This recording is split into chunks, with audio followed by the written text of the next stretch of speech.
Salam jumpa, saya Filipina Agustina Kale, calon guru penggerak Angkatan 4 dari SMA Negeri 2 Kupang Timur, Kabupaten Kupang, Provinsi Nusa Tenggara Timur. Pada modul 3.1.A.9, saya akan memaparkan rangkuman koneksi antar materi. Sekolah sebagai lembaga pendidikan berperan dalam memajukan sumber daya manusia yang di dalamnya terdapat kegiatan belajar mengajar yang teratur dan terencana. Agar kegiatan atau proses belajar mengajar efisien dan bermakna, maka harus ada sosok seorang pemimpin yang mengatur dan mengelola proses belajar mengajar tersebut. Nah, siapakah sosok pemimpin yang dimaksud? Guru sebagai pemimpin atau manajer adalah motor penggerak bagi muridnya. Sebagai pemimpin pembelajaran, seorang guru sangatlah perlu melaksanakan langkah-langkah pengambilan keputusan dalam mengelaborasi metode pembelajaran yang berpihak pada murid. Keputusan yang diambil guru akan menentukan arah dan tujuan pembelajarannya.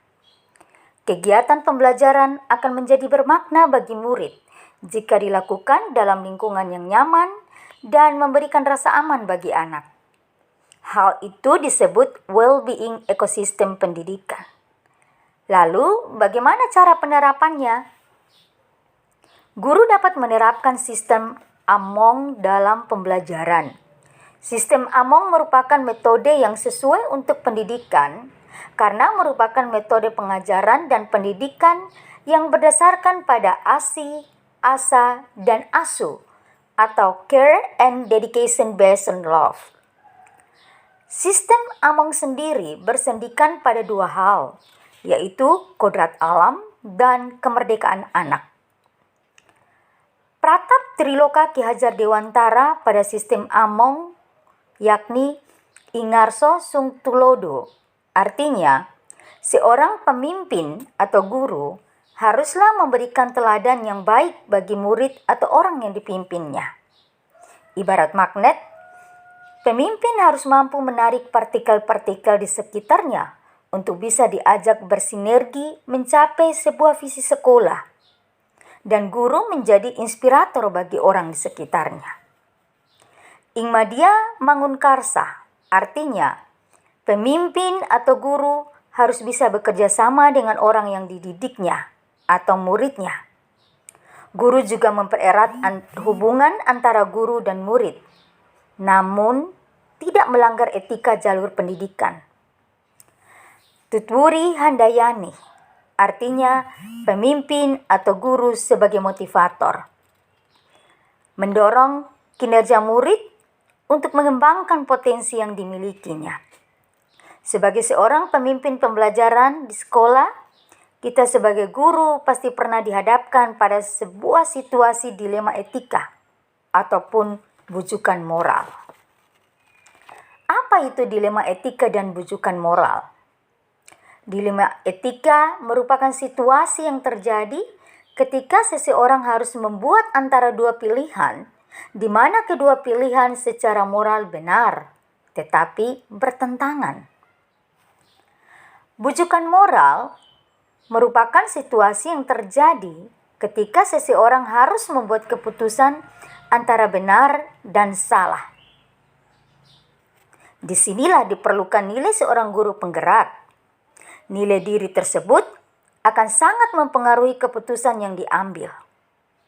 Kemauan diri untuk terus belajar secara mandiri, berkolaborasi bersama rekan-rekan kerja, dan selalu mencoba berinovasi untuk menantang dan meningkatkan kompetensi diri.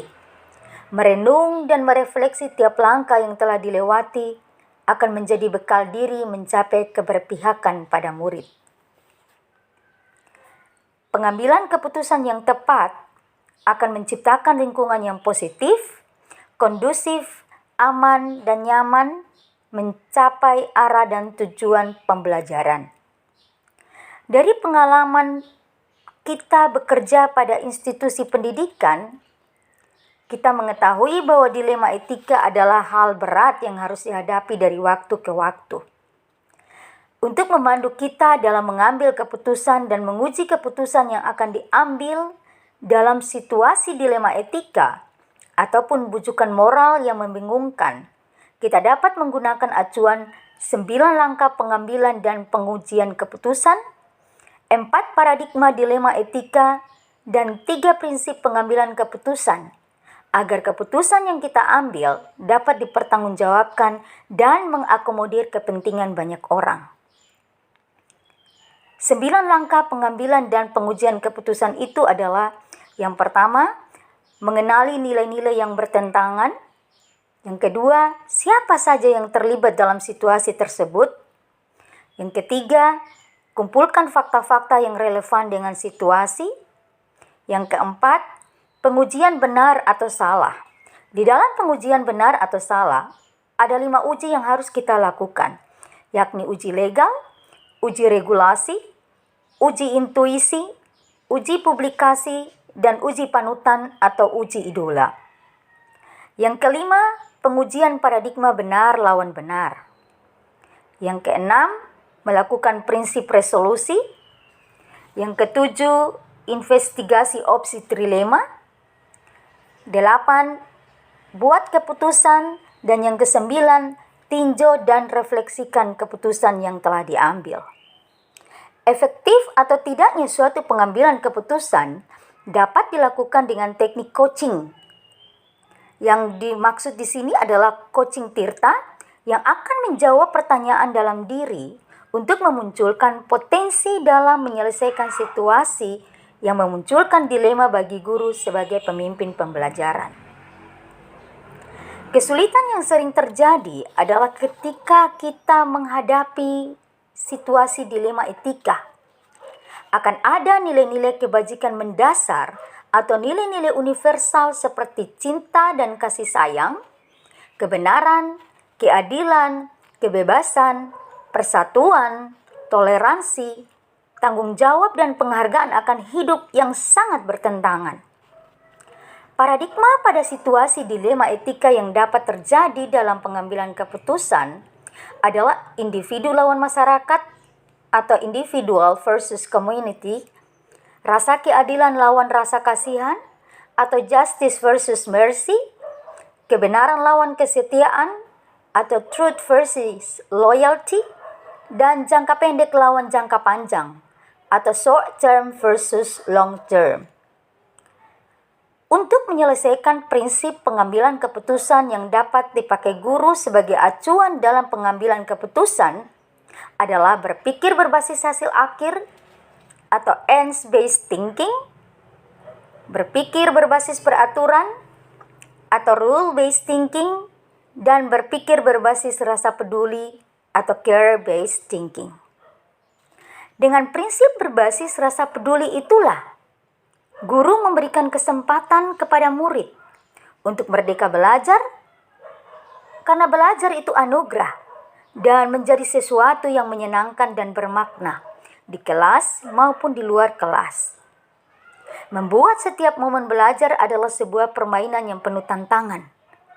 Memberikan kesempatan kepada murid untuk memaksimalkan potensinya lewat bertanya, mencoba, dan meyakinkan mereka bukan saja untuk menjadi orang yang sukses, tetapi bermanfaat bagi diri dan orang lain, serta menginspirasi banyak orang.